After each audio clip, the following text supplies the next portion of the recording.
So ito, may na-discover tayo mga idol, yung sa NMAX pala. Ito, yung gladiator para sa NMAX, pwede pala dito sa ADB.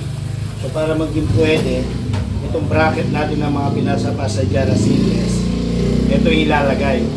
So ito, dapat dito is dito, pinaliktad natin. So ito, kasama dun sa pang NMAX na gladiator.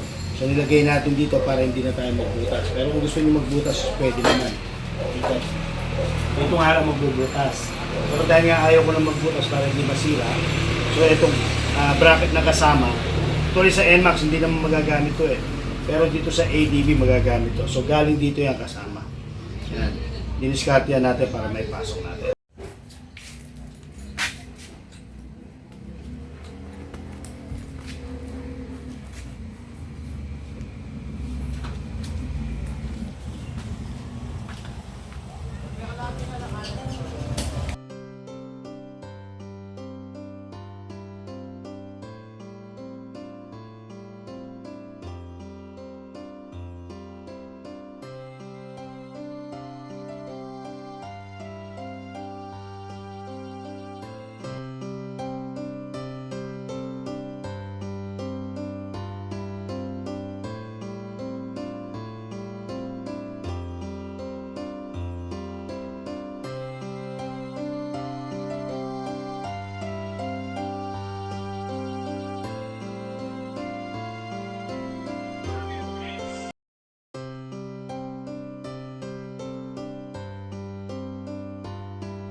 Si Migs Cruz Motovlog, isa rin siya noong tulad nating mahirap pero may mataas na pangarap. Siya ay nagsisikap araw man